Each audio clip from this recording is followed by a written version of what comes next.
So reaching up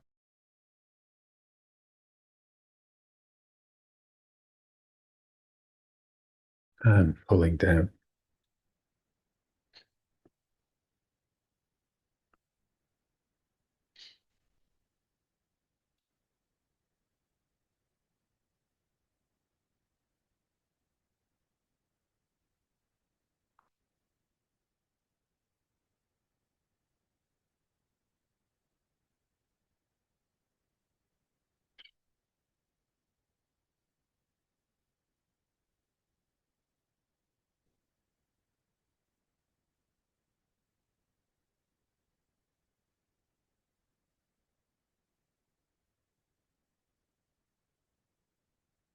So we're bringing strength into the back and the belly and lightening the heart and the head.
And up and out,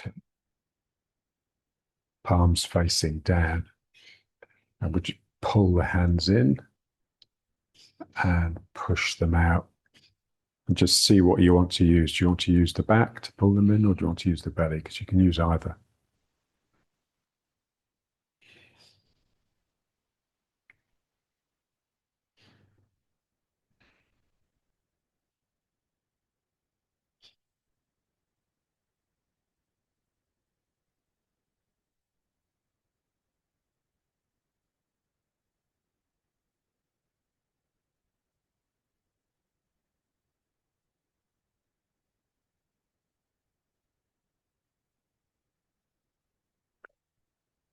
Trying to make sure that we really do use the belly. We don't just relax the back.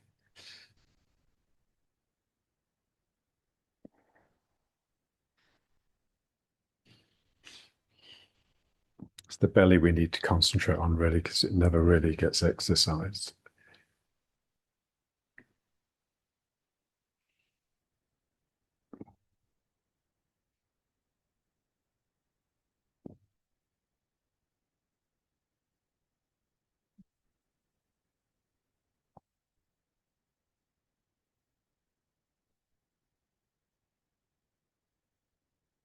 And then just round to prayer again. And then the same action, but a rowing action. So reaching forward. So this is obviously the belly pulling in. And then tightening the back to pull my elbows behind me.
And back to prayer.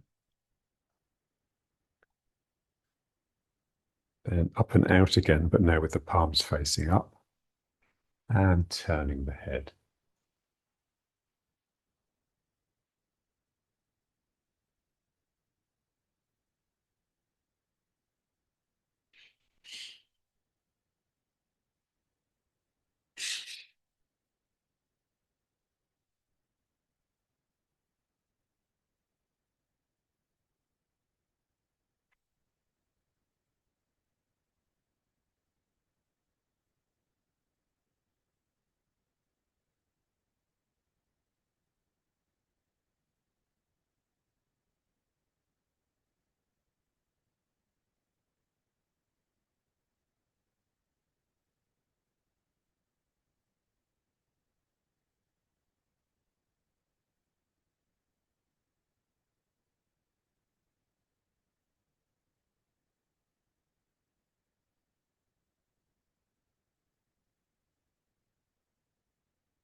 And then reaching behind, clasping the hands, pulling the shoulder blades together, and rotating the head.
Winding it down.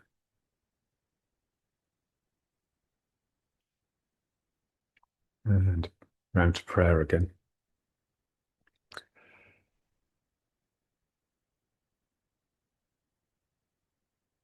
And now reaching one hand at a time. So let's reach forwards first.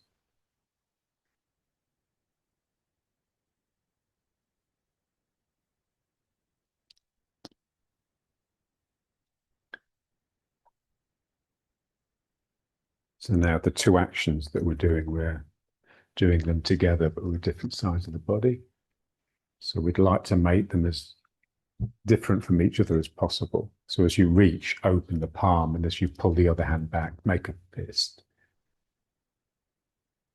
And let the other hand, the back hand, come behind you. Just making a connection with the Ming Men.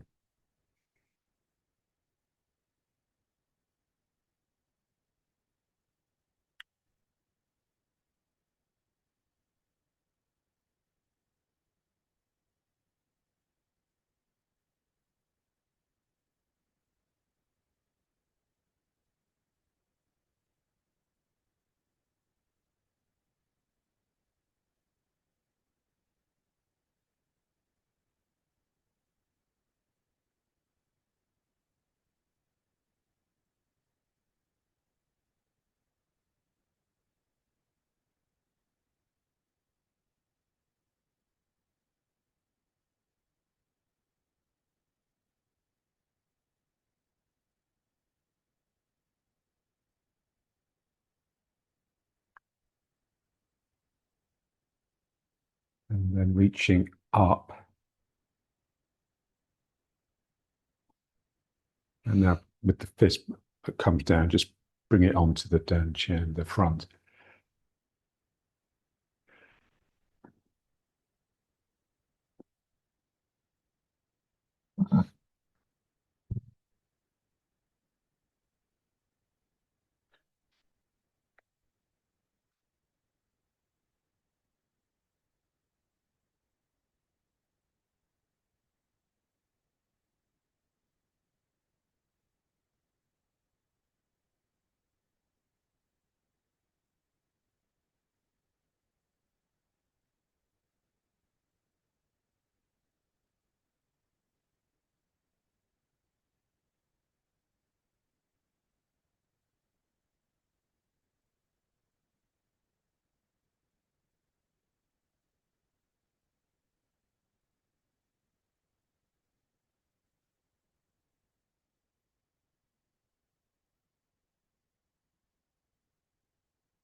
And then reaching to the side.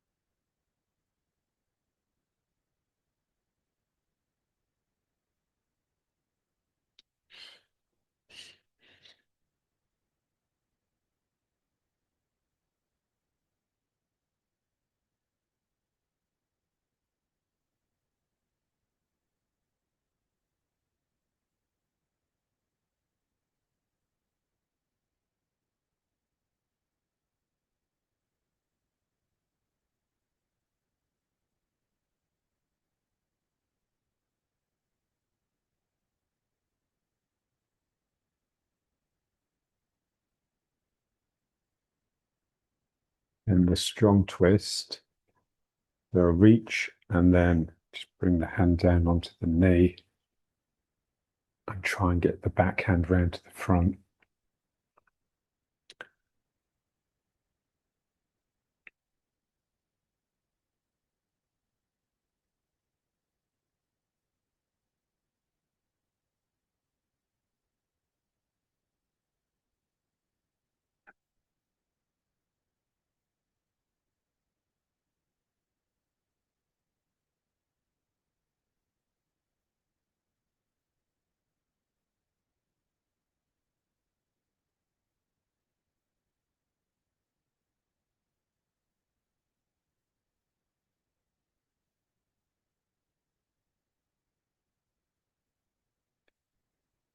And then carefully relaxing out of it and round to the other side.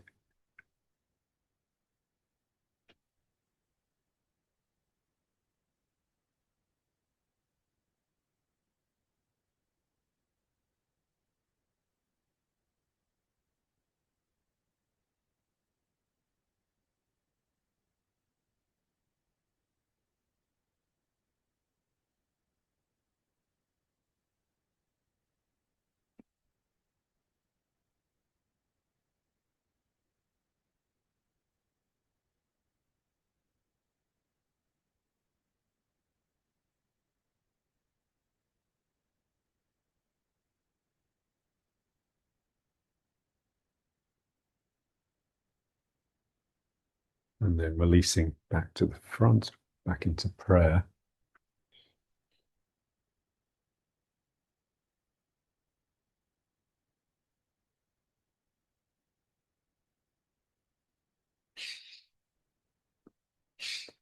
And let's rub the hands. So we're going to place them on the knees once they've warmed up a degree or so. So we prepare the ground with the mind. So the mind is already there on the knees.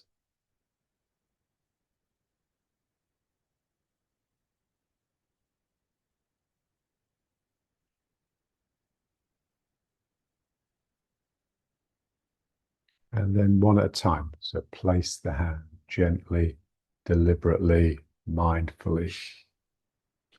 and then the other hand.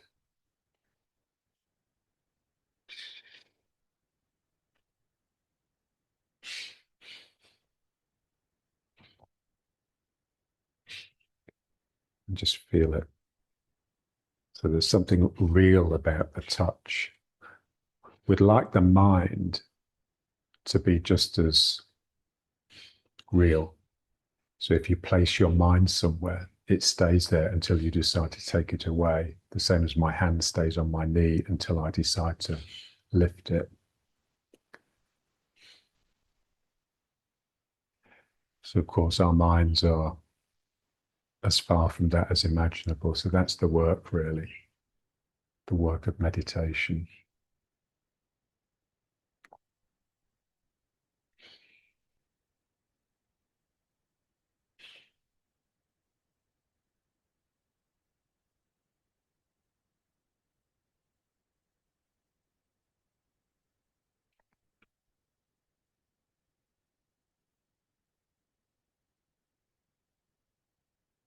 And let's just lean forward. So using the arms as support.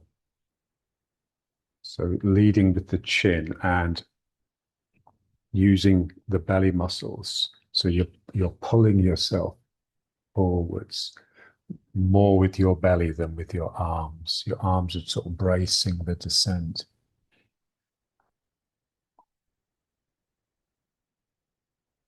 And then using the arms, but also the strength in the lower back to pull yourself back. And then just lean back as far as you can without actually pulling the hands off the knees. And then forwards again.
And then the hands into prayer.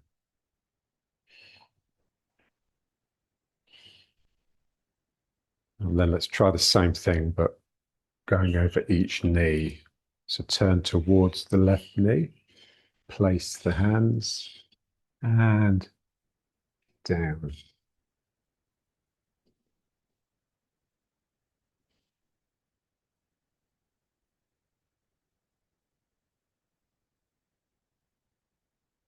And the other side.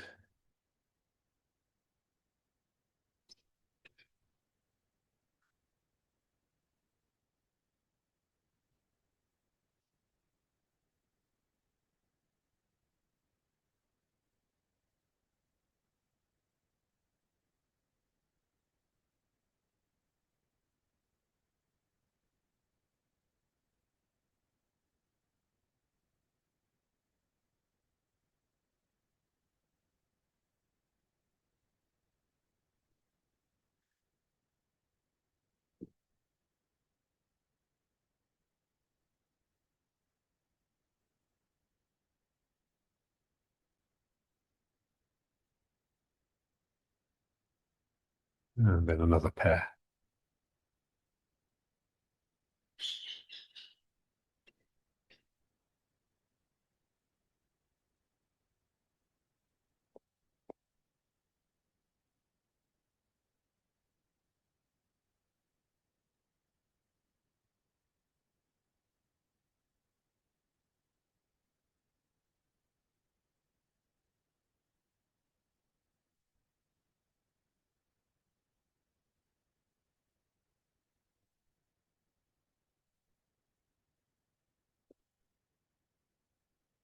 and then back into prayer. And then let's just try those shoulder stretches. So pulling one arm in, I'm just trying to relax that shoulder downwards.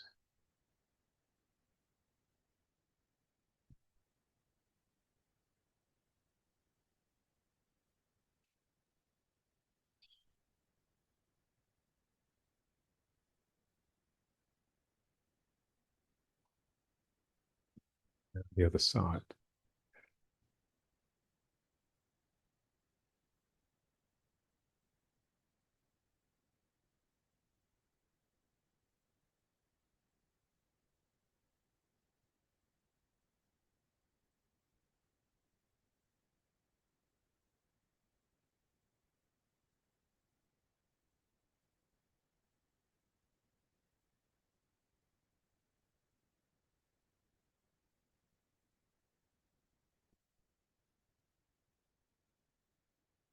And then the one where we clasp the hands.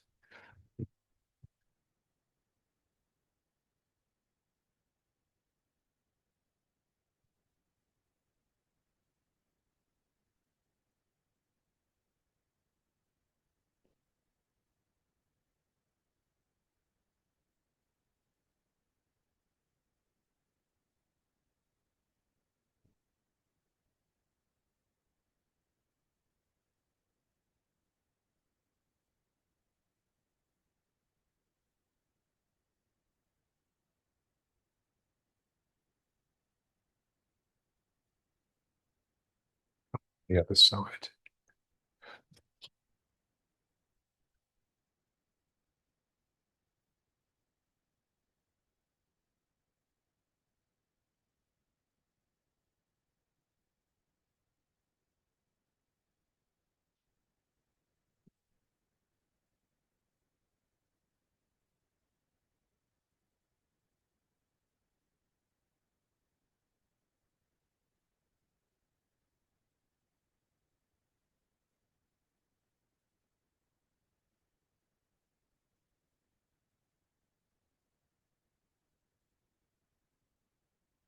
And the one with the arm creeping up the spine.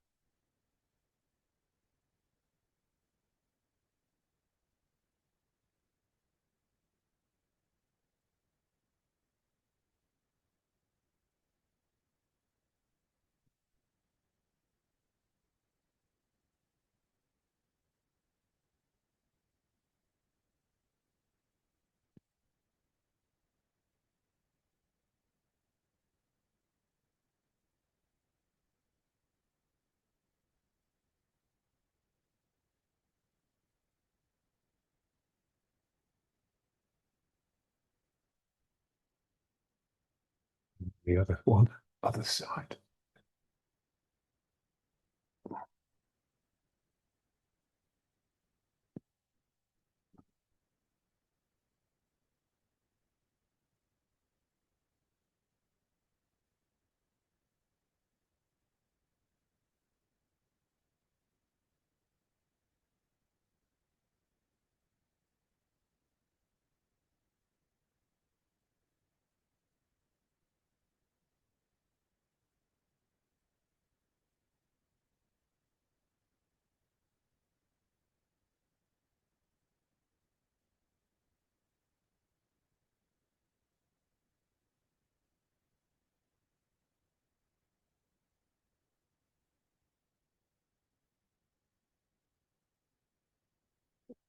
And out.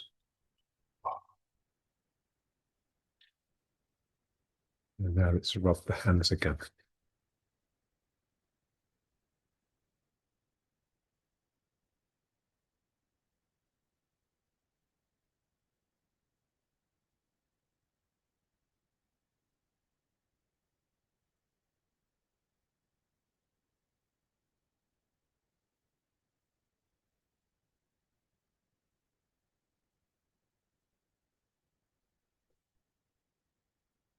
And we're going to place them on the kidneys, hips, sacrum region. So again, one at a time, because then you just feel it better then. Just where they want to go.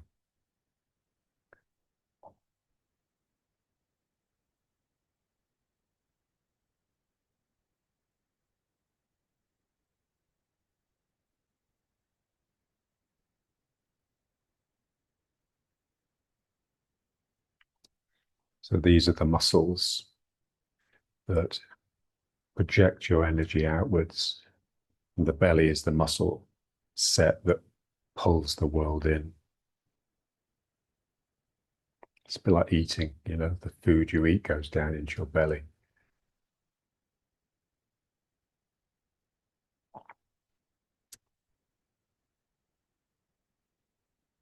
So for me, what distinguished John's Tai Chi from anyone else's is that he really did put spirit first.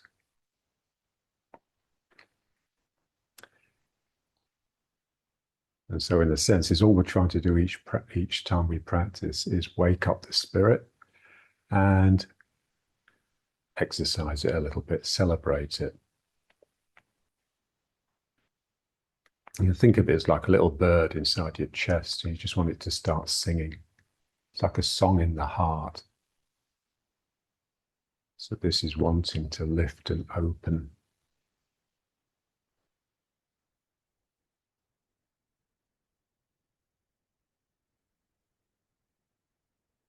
You just want to feel the strength in the lower back being largely responsible for just opening this area and just allowing that bird a little bit of freedom.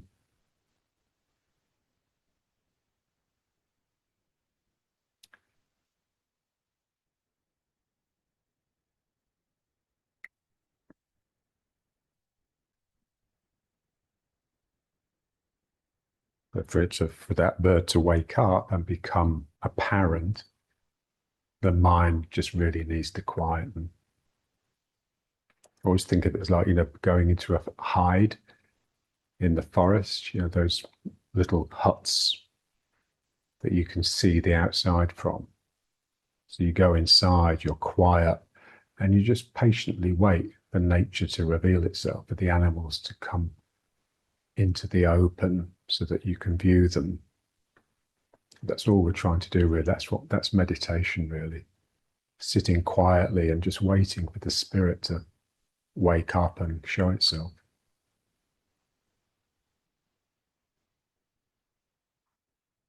Okay, let's just rub the hands again. Now we're going to place them on the back of the head.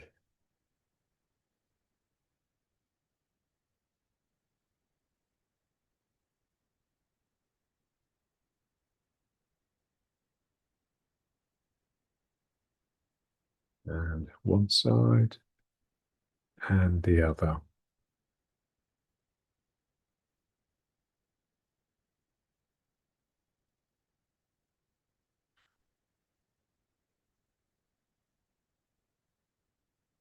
So when the spirit wakens up in the right way, or gently, then this has a sense of rising, but so does the back of your head. So the neck stretches. This is the chin pulling in. It's more the neck stretching upwards than looking downwards.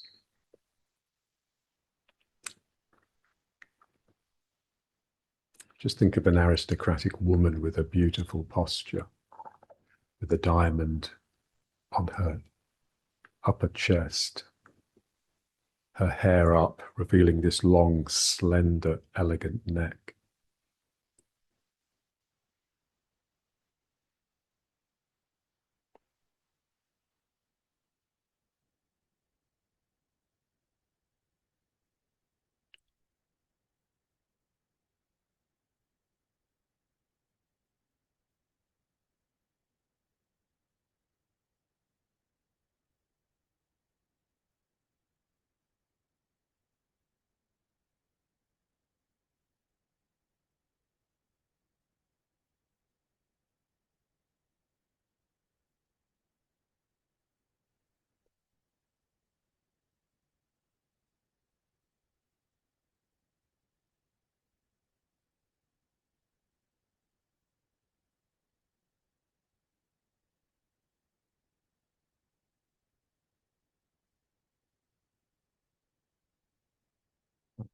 And then just back to prayer. And then just from here, just think of the hands sort of fixing the eyes and just become aware of the peripheral vision. So we don't need the movement, we can just switch our attention.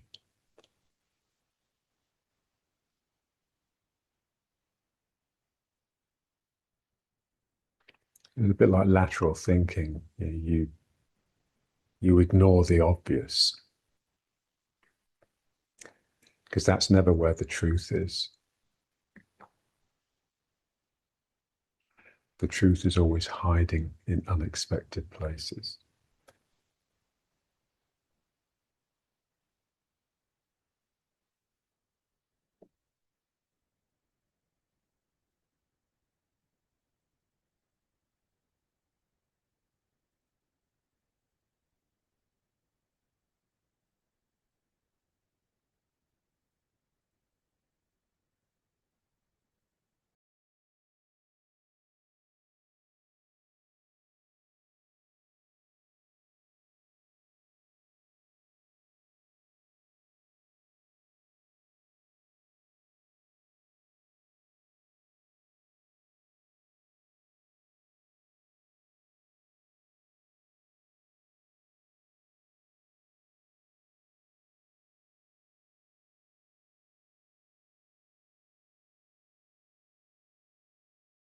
So remember Thich Nhat Hanh.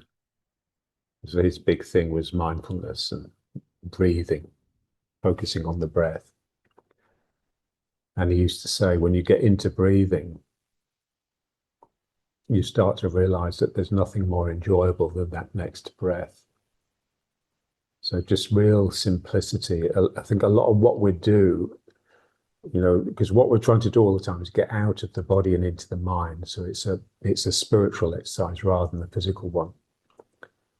And so it's got a lot of it is to do with just acknowledging the feelings. So as you slowly descend into the squat, just feel how much more real it is down here than up there. When your head's in the clouds,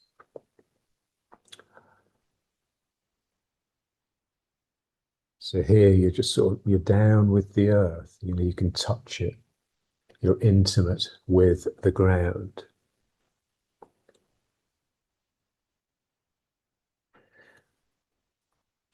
Then just coming into the sumo squat.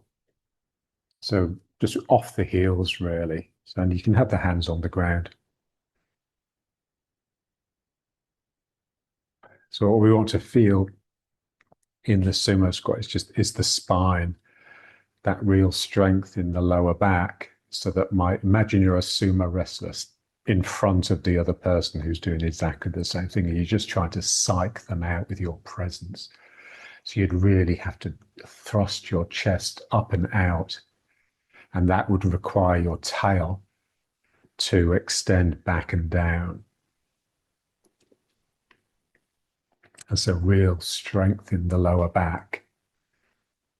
You're as far from spineless as you could possibly be.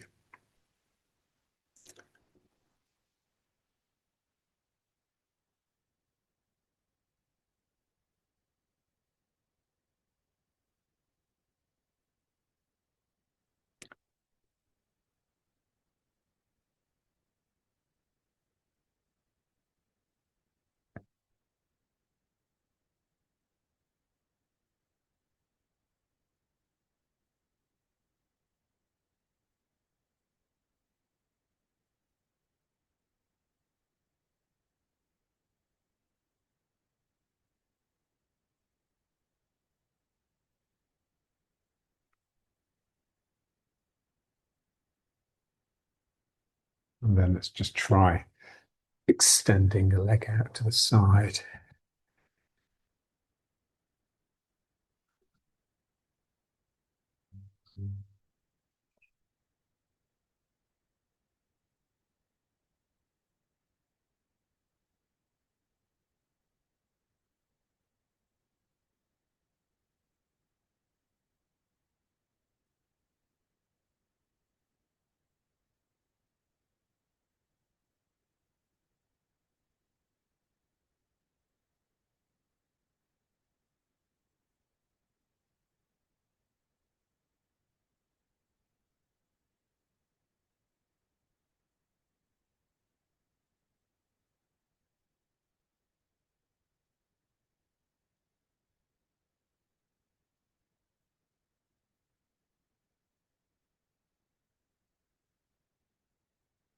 They say the limiting factor in Tai Chi is strength in the legs, strength in the lower back, and flexibility in the hips.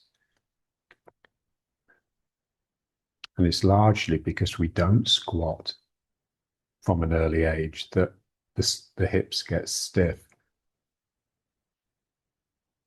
So just spending as much time as possible as close to the ground, either on the cushion or in a squat.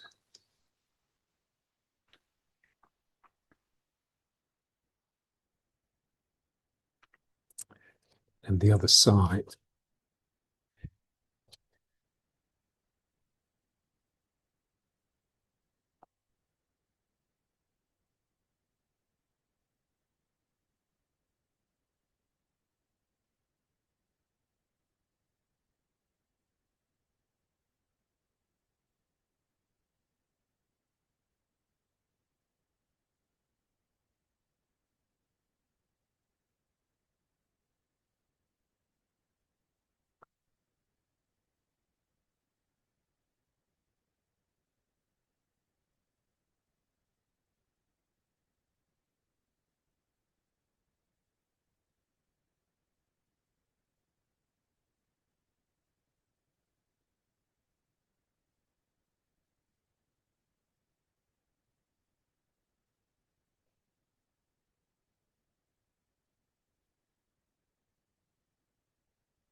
For the sumo squat.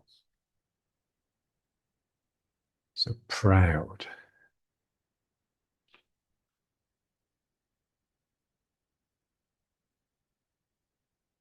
Just feel the strength in the lower back, just giving this constant uplift.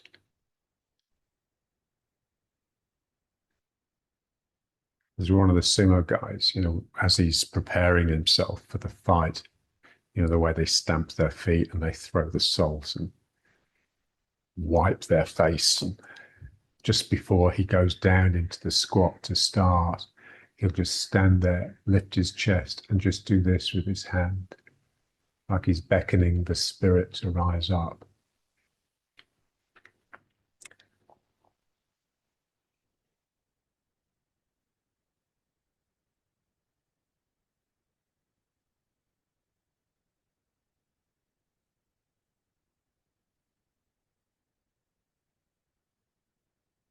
Okay, and then just coming up. And just feel it. It's almost like a depression, the falls one, because you've lost the ground or you've lost that sort of proximity.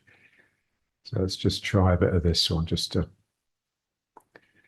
try and get something back down again.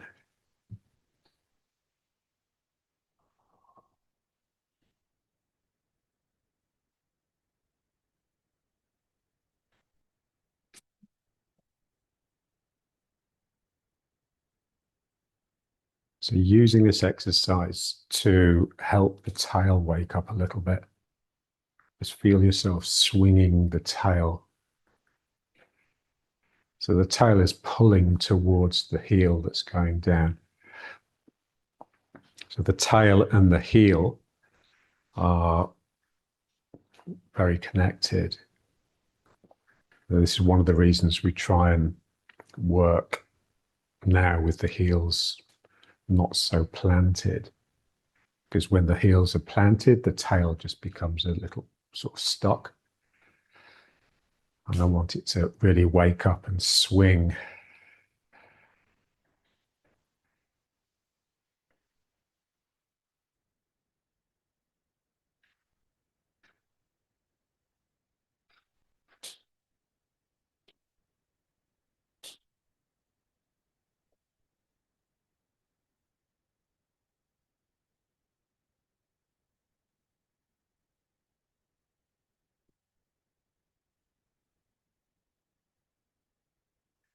And then just into a wider stance.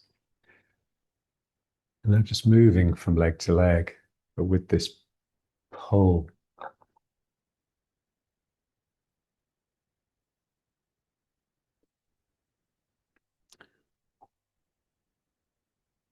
So the force that's produced by the bending leg is very weak, certainly not enough to move your mass. So if we want it to be responsible for the movement, the spirit needs to have lightened the body sufficient. And so there's a sense that you're using the spirit to almost draw yourself, to levitate yourself, to pull yourself away from the ground so that you're light enough for this movement to be possible. And paradoxically, that lightening is actually a sinking of the body. So the body sinks, but the spirit rises. So I'm pulling from the ground and I'm sinking down as I do it. So the closer down I get physically, the more awake I become, the more active my spirit, and consequently the lighter my body, or the more responsive the body. Probably a better way of saying it. So way.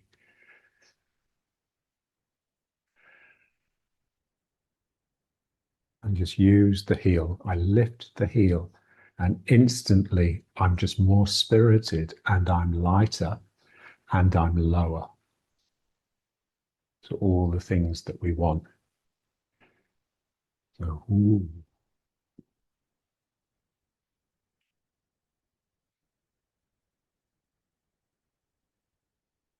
Just think of an animal prowling in the undergrowth, hunting.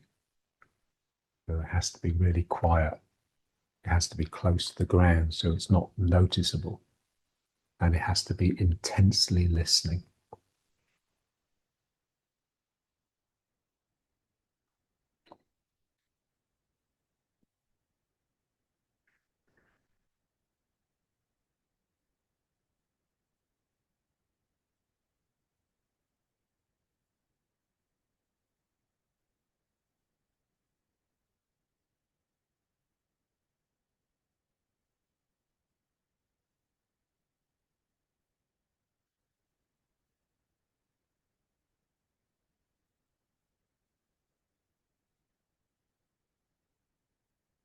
And feel the tail.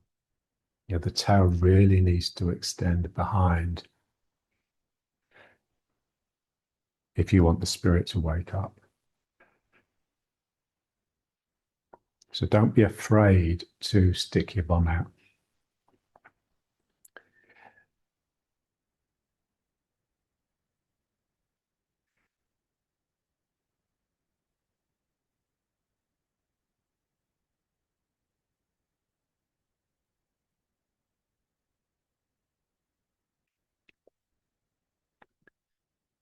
So remember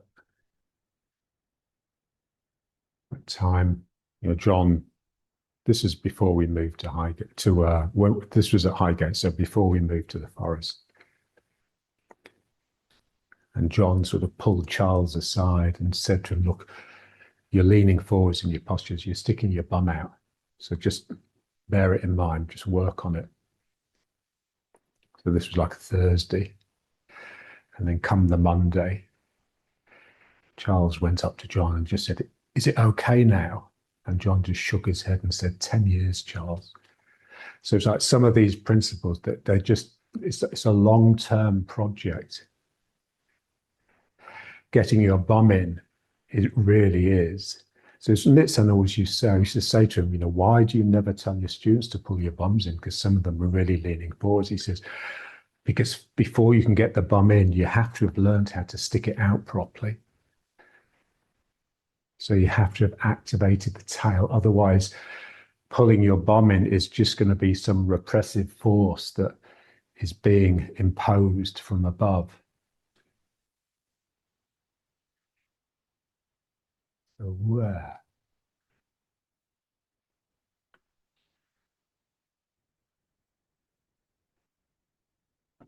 okay. So now let's basically just do the same thing, but with the chair. Do you have the chair there? Okay. So again, just moving side to side, but now just really trying to honestly use the chair. Now, obviously, this floor is really slippery. So this chair slides around with hardly any effort, any force. So I have to be very gentle. So my fingers here, and I just push the chair this way. And then I have to induce enough levity so that starts this movement. So I just find it easier to feel the lift within the levity.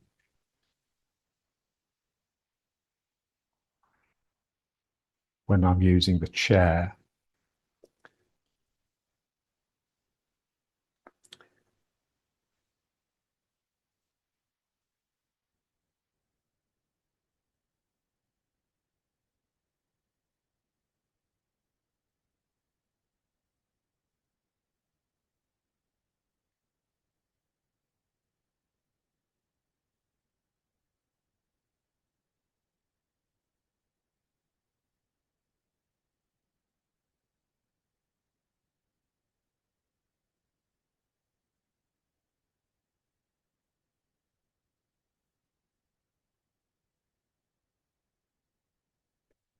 And gradually, as you go left and right, just start coming into the front of the foot, so the heels can rise.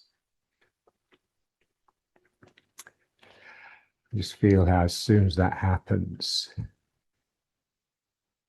it's a different world. It's a shaky world, a different set of priorities. Now you're having to really keep your balance as well as maintain levity.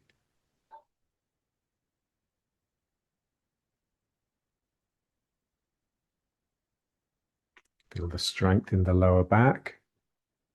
So the Ming-men, and the tail protruding backwards, and the chest sort of lifting forwards and out way.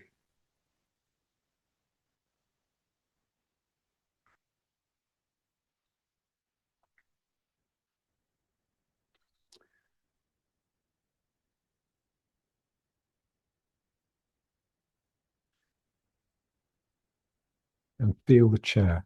As soon as you place the hand, you feel the chair. Don't just feel the chair, you feel the ground. So something in you is being drawn down into the ground through the chair. So there's all these different facets that we just really want to become aware of, wake up to.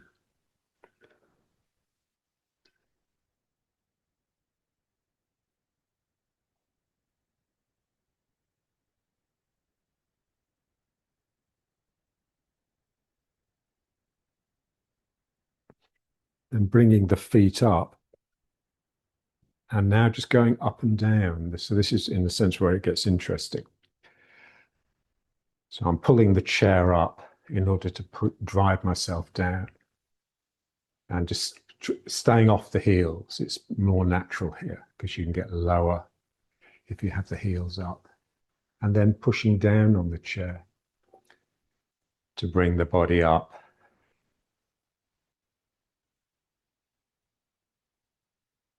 Just feel it, going down, because you just can't use too much force when you go down. Otherwise, the chair will come up off the ground. But when you're pushing down into the chair to bring the body up, you can push down as strongly as you like because you've got the ground underneath it. So just feeling just how much more lively this descent is, using this very delicate action on the chair. When I push down, it's like instantly something in me just dies because the ground just drains it out of me. And now here I just become alive again as I creep down the chair. And then here, because the chair has the ground, I effectively have it as well. And it's almost like a sense of depression as you rise up away from the ground. As I go down, I become more lively, more awake. As I rise up, I become more depressed and asleep.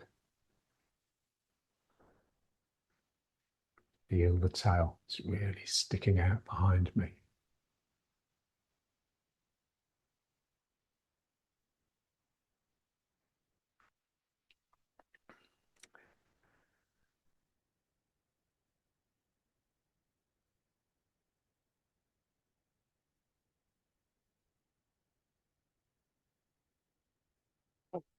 And now let's try the one where we push the chair in order to turn the body.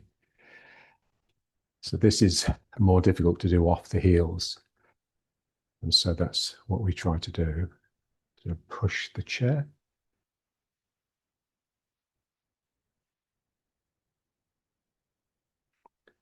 So when you're off the heels, you just feel the two legs separate from each other much more clearly.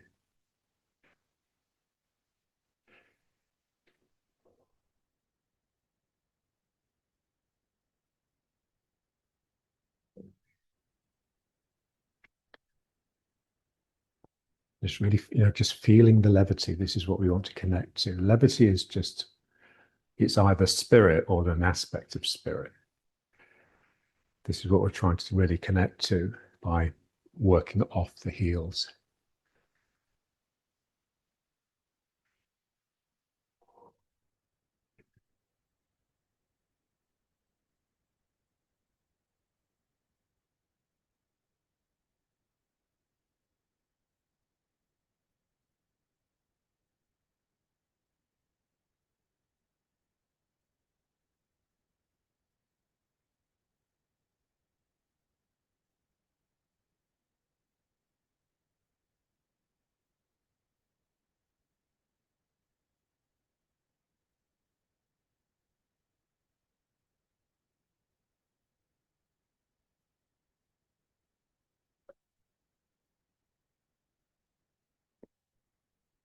Okay.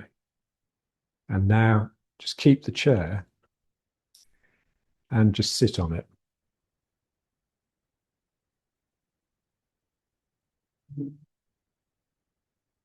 So as all we're going to do is stand up and sit down again under control with our balance and just trying to feel the spirit. So think of the spirit as like a little bird or a butterfly in the chest. And what it wants to do more than anything is just escape and flutter upwards, like the lark ascending. Or the kestrel, for Hopkins, it was the wind hover, wasn't it? The kestrel. My Chevalier, it was his image of Christ, the kestrel hovering in the air. Okay, so you need the feet in a little bit so that you can just lean forwards and get your center of gravity over your legs without needing the chair. So now I'm off the chair a little bit, and then I just let that bird flutter upwards to bring my body up. It's lovely. And now we want to go down using the tail. So I'm going down, I'm just reversing the process, so I'm inclining forwards and my tail is really jutting back to try and find the chair. So I'm sort of wiggling my tail in the hope that I'll find it. And then once you find it, just bring the spine back to vertical. And so we're feeling the spirit, these two aspects of spirit, the light and the dark, the butterfly and the dragon's tail. So let's try again. So I'm leaning forwards and then I just let this lightness lift my body. And then I go back down. Suddenly everything's getting a bit sort of dark and dirty. I'm pushing back with my tail.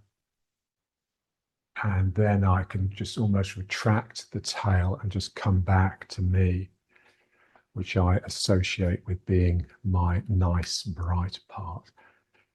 But the other bit is just as much me. Okay, so forwards. And then, it lifts. And just try and feel it. Try and feel that bird in the chest and feel this snake or this worm or this tail extending back into the darkness. Yeah, so just just feeling it. So I come forwards and I just feel this sense of something fluttering. Ah.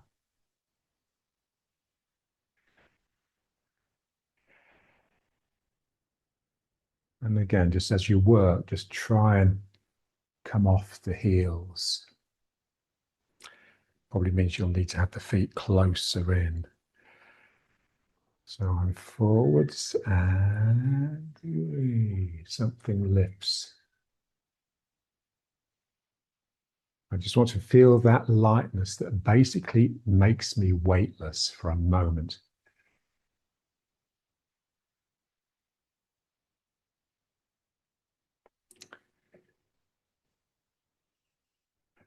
And one more. So forwards and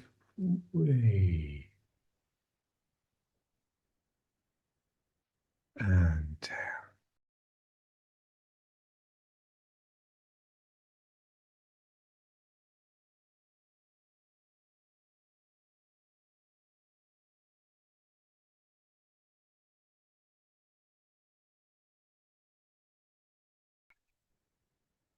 And now just go backwards and forwards. So just doing this exercise that we've done so many times, but trying to work off the heel. So just trying to generate levity, activate the spirit, and become light.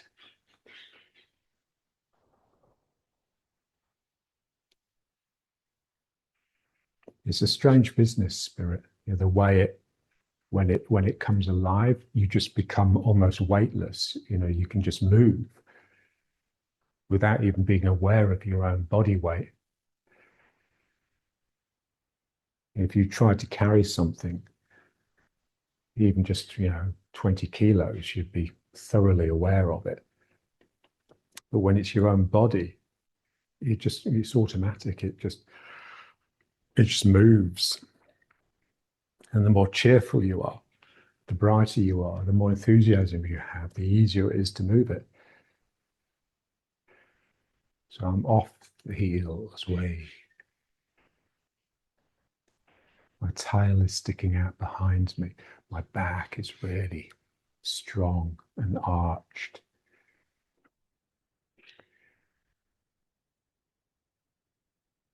Let's think of those pictures of Yang Cheng Fu and Chen Wei Ming. So when they're in their postures in the form, the bum, there's a real sense that they're sticking their tail back behind them. They're not pulling the tail under in the slightest.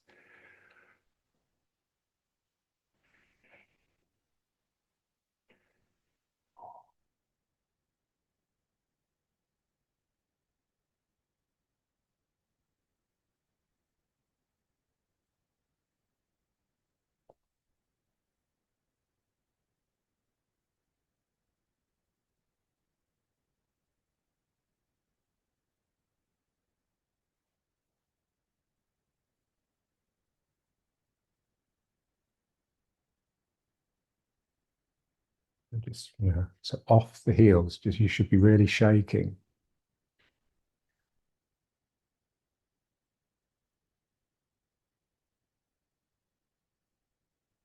So you see why people hate it.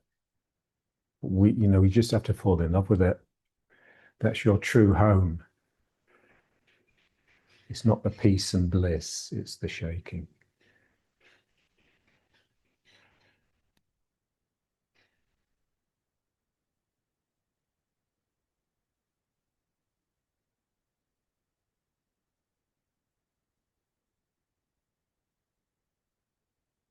And then the other foot forwards.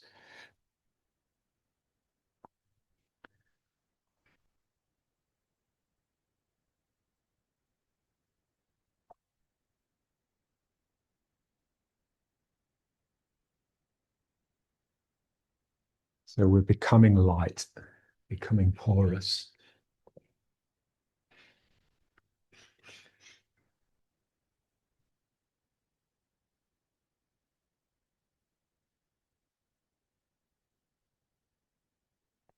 Remember that story from Nitzan, when he was giving Barry Long, his spiritual teacher, a lift to a workshop he was or a talk he was giving. I think at a university, I think. So they were climbing these stairs with Barry Long in front, and Nitsan said at one point he slipped and fell backwards. And Nitsan said, I just caught him, and he said he was as light as a feather, like nothing there, just all spirit.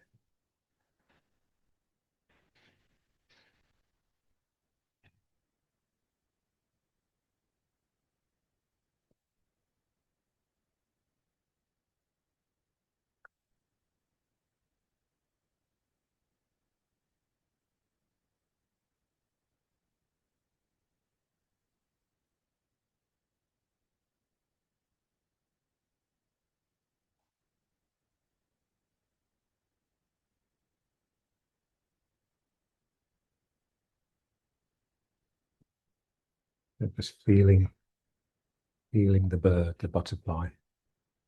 Ooh. Yeah, so this sort of work really makes it flutter. And that's what we're serving. You know, that's what the work is. The work is just serving the spirit.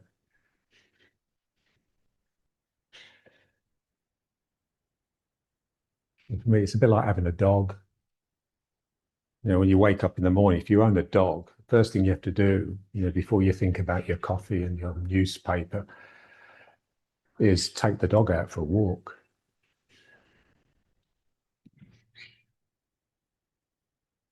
The first thing you have to do is attend to the spirit.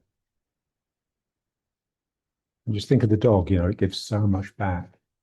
There's a saying here, you've never experienced unconditional love until you've owned a dog. And that's the spirit. It gives so much back if you let it. Because it's life. Okay. And now let's just try a bit of this one again, just to wind it down a bit.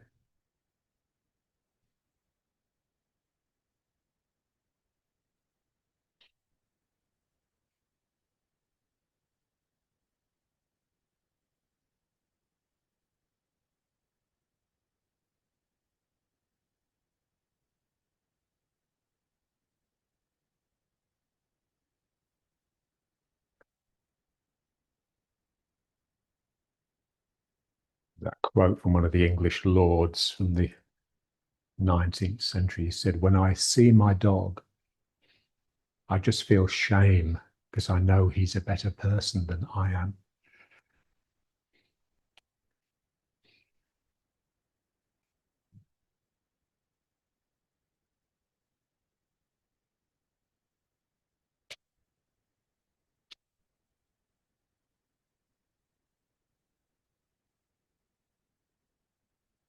And then just a little jog.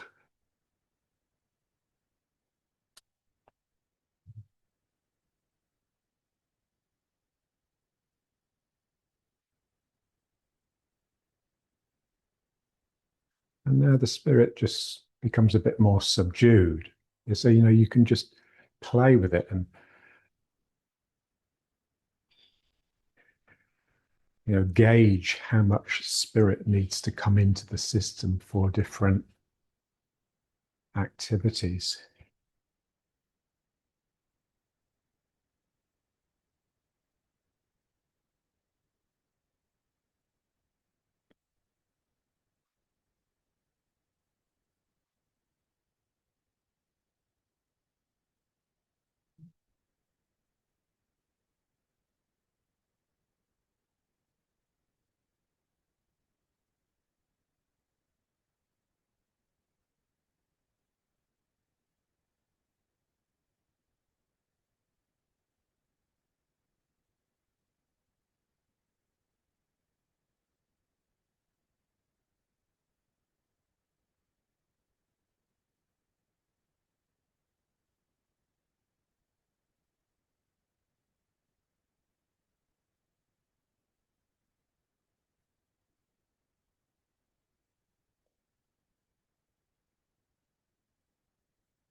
And now let's bring the weight into the foot and lift the other leg. So remember, I'm drawing the weight into the foot by bending the leg, keeping the heel up, and doing that figure of 8 around my foot. So I loop around the heel, and then I slip back into the front of the foot and let the other foot come off the ground. So my heel is down, but the weight is in the front of the foot. I'm just using the heel to sort of stabilize the body a bit.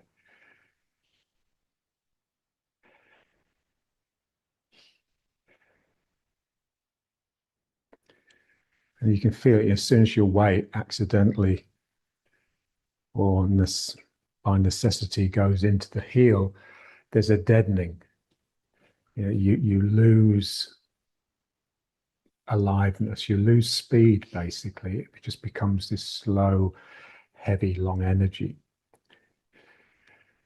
So I'm trying to keep the heel off the ground, but at the last minute, unless you've got really fantastic balance, it needs to go down.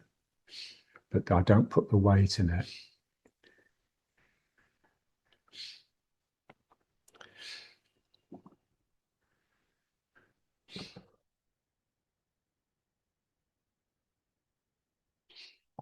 So as I do it, what I want to start feeling is that as I go around the heel with this figure of 8 in the foot, that is really the tail.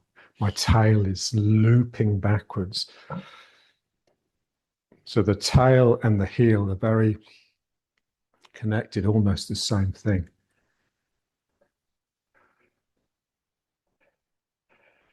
So there's this slight sort of gyration. It's like I'm really sticking my tail back as to go around the heel, and then I sort of pull the tail in a bit in order to come back round the front of the foot. And that just requires action in the hips, this sort of way, tail swinging back and forth. So I need real flexibility. And the movement range is very small in the lower back, but you need that sort of flexibility for it to be able to move a little bit. So one, sticking my tail out, and then rolling around the front of the foot.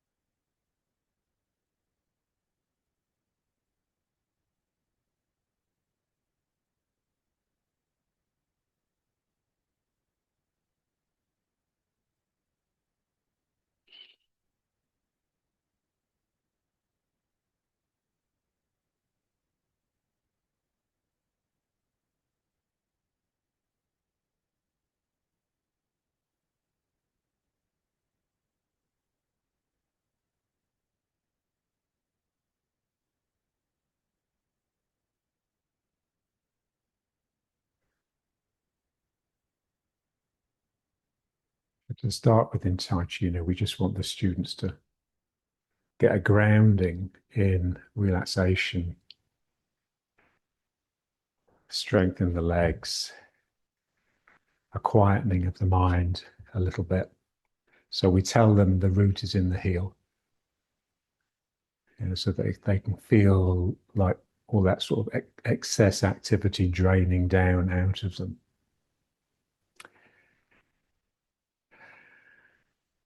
But then once they have that, you want them to speed up, basically, to wake up. And for that, they need to come into the front of the foot. So instead of it being a root that is descending from the heel into the ground, it becomes a sense of the ground sucking up into your bubbling well and infusing your whole body with this bright, active energy. So the bubbling well.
Okay, so let's just bring it to riding horse.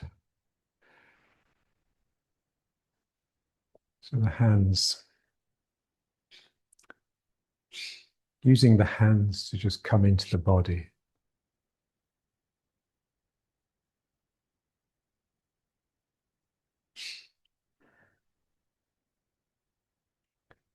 So the weight of my hands bearing down is also pushing the hips and the sacrum forwards a little bit, bringing me off the heels, if only a tiny bit. Feel the strength in the lower back. Your tail is trying to escape behind you. Never pull the tail under unless you really decide to do it. And then let the hands slip down, really feeling the strength in the hamstrings. And then rising up with the head and the heart. My tail is really still really sticking out behind me. And then the figure of eight. So put the heel down, but just gently, just feel it squeezing around the foot. It doesn't go down into the ground. It almost sort of, there's a sense of it yielding to the foot.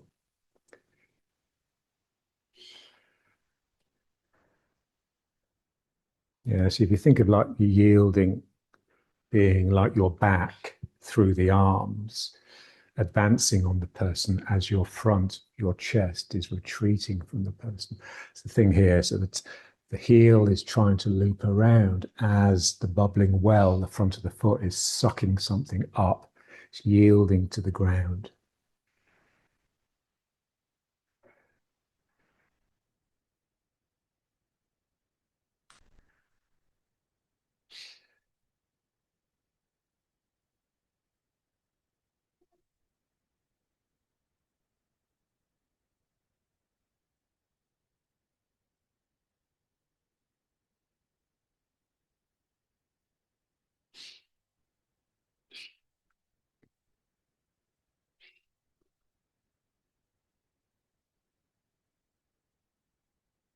And then just bringing the feet up. Remember, keep trying to keep the heels up. Ooh. So I'm shaky. And there's part of me that really wants to go down.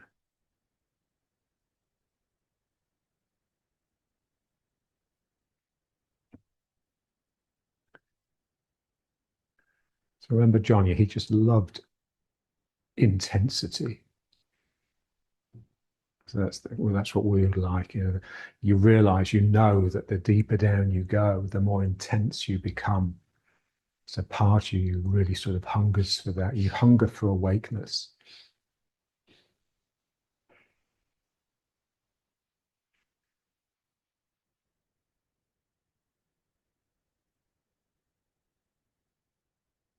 Okay, and now let's just bring the foot off the ground again, the heel off the ground, and lift the leg. Again, if you can, I mean, the heel is down, but it's the front of my foot really that's where my attention is.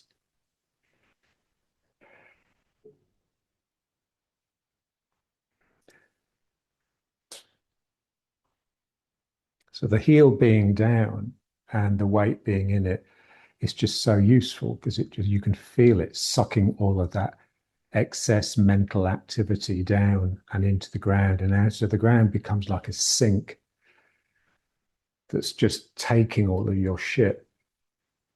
But then once you become quiet inside, you daren't do that because it will just drain too much out of you. So you just stay in the front of the foot.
And now let's lift the foot behind. So now stretching the thigh.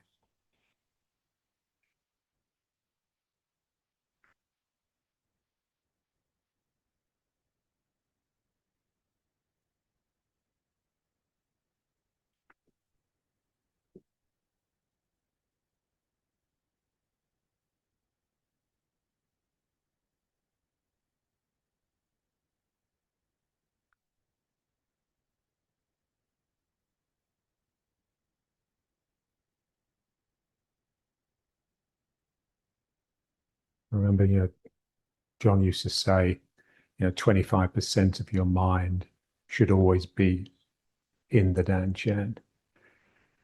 So like another 25% should always be with the bird in the chest.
Okay, and now let's just squat down again.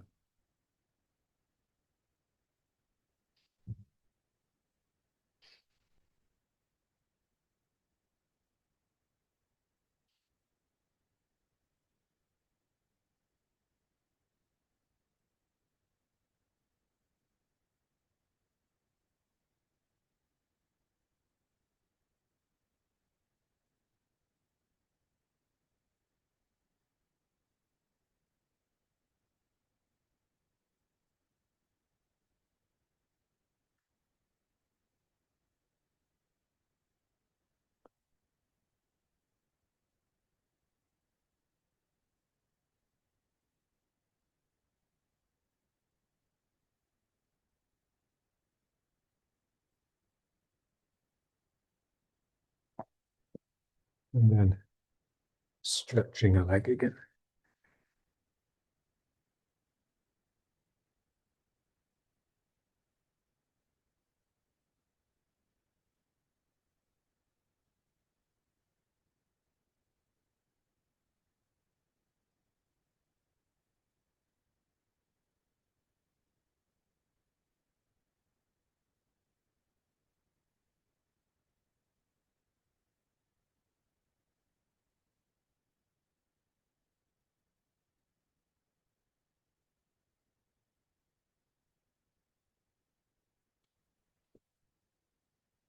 And the other side.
into the sumo squat. Feel that strength in the lower back.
This is where having a mantra or a little prayer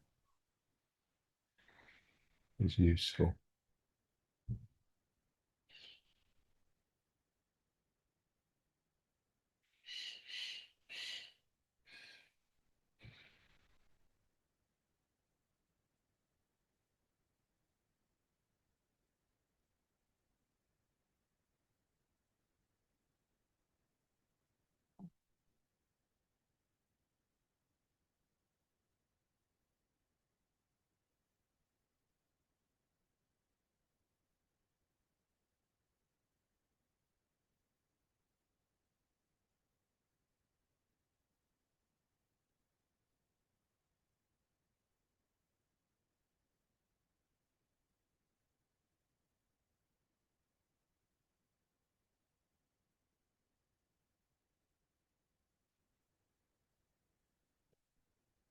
The Deleuze and Guattari, they had this lovely concept of the refrain. They said it's like imagine a child in the dark, frightened, just humming a little ditty to itself to keep itself anchored and comforted. Or like, when you're on the walking home in the dark and it's a little bit frightening, so you start whistling just to brighten yourself up and frighten all the evil spirits away. So it's a bit like that. You can't beckon, you can't go into the unknown, really. So you veil yourself in the known, something familiar.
then just back to prayer.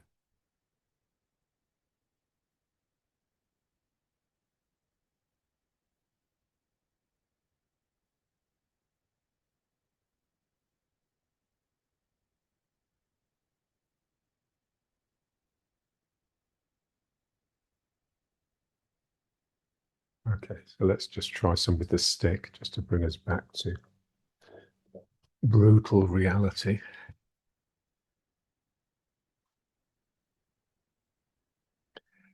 So you can start off with it where, like in where the fist was, and then just move it around.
I remember when we were in Blakeney, John was just trying to get me to cheer up, basically. And so he got me running every day, which was great. And he said, he said to me, "You like poetry." He said, "So start the morning just declaiming poetry." So orating it, speaking it aloud, weight in one foot, chest up, declaiming it to the world. So I just used Whitman because he's the most declaimable poet. And it was great. It's just, just communicating with the world.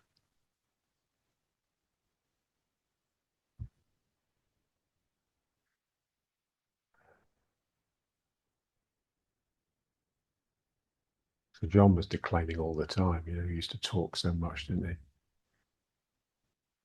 So if you're naturally quiet, then you need to exercise your vocal cords.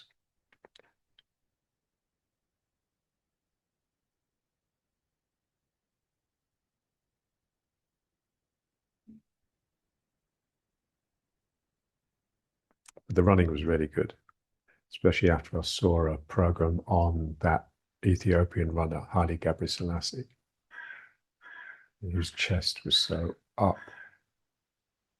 And as he ran, his foot would whip up and clip his bum with the foot that was leaving the ground. So just so fluid.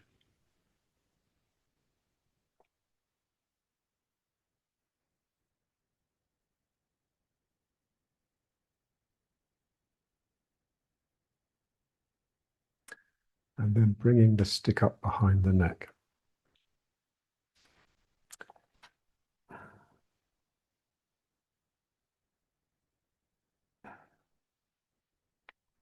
And it's trying to feel the elbows sinking and drifting forwards. And that is helping the upper back really straighten out, almost like the stick's going to slide down all the time.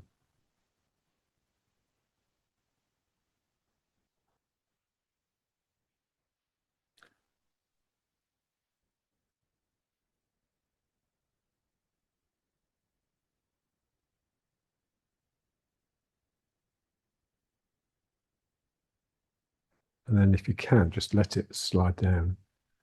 So it's now off that hump at the back of your neck.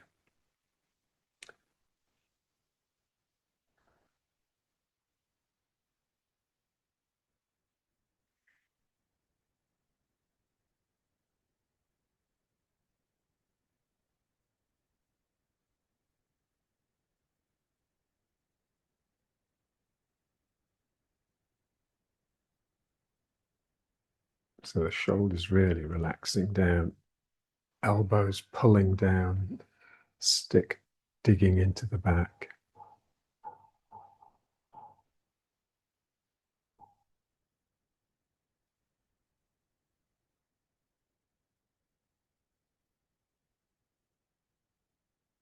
And then just bring it up again. And a few turning.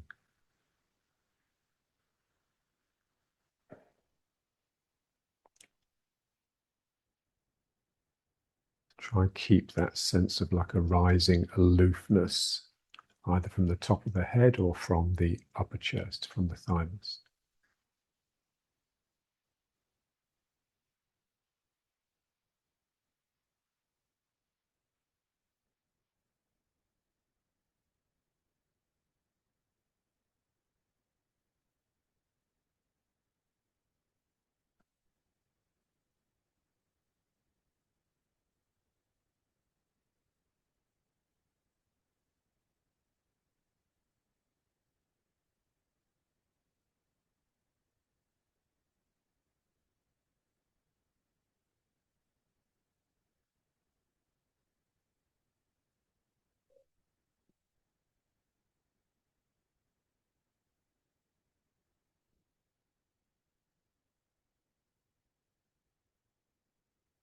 And a few tipping.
And then back up.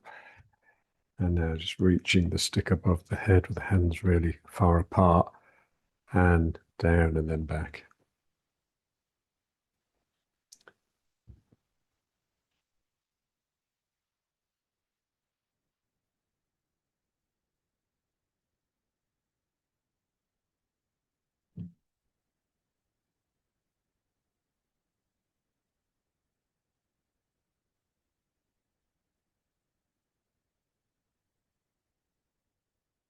Feel the strength you need in the lower back to allow the stick down behind you and then down in front.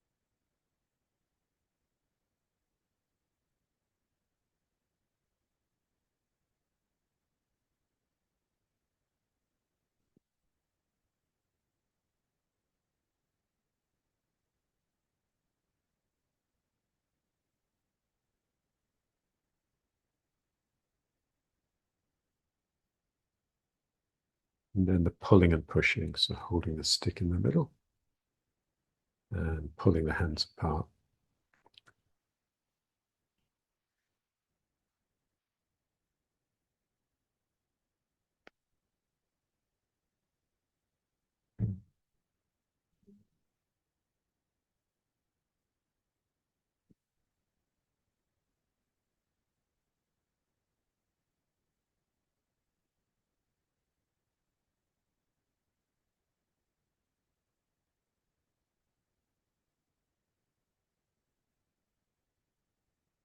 And feel the skeleton. So feel the hips and their sitting bones digging into the cushion, holding your sacrum, the spine rising up from the sacrum, reaching into the two arms, which are pulling apart.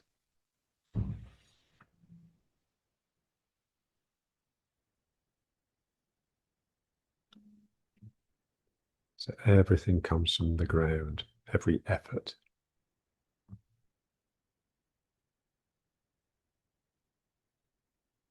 And then just reverse it, so pushing the hands towards each other.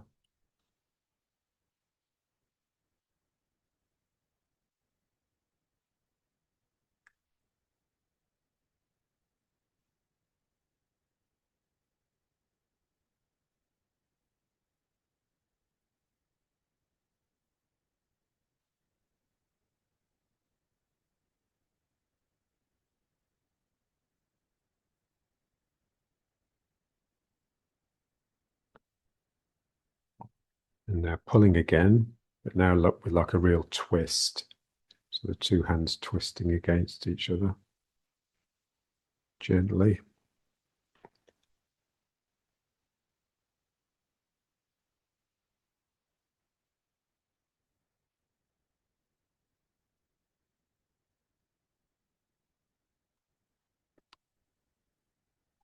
Feel the little bird in the chest really fluttering.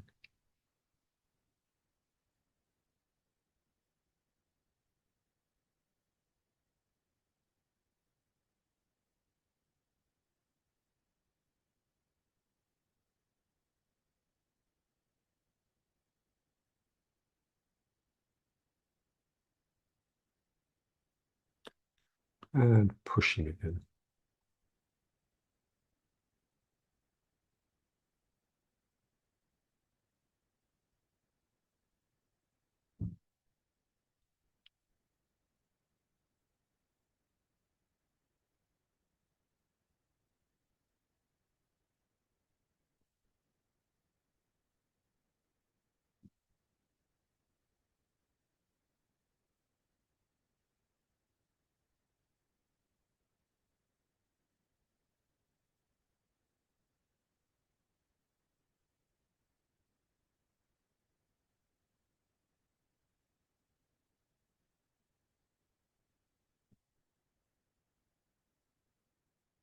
And then the stick down.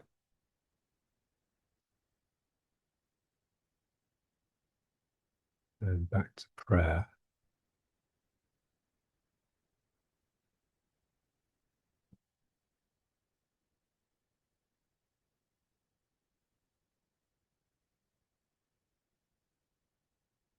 And now it's put the fist behind again, but the other hand.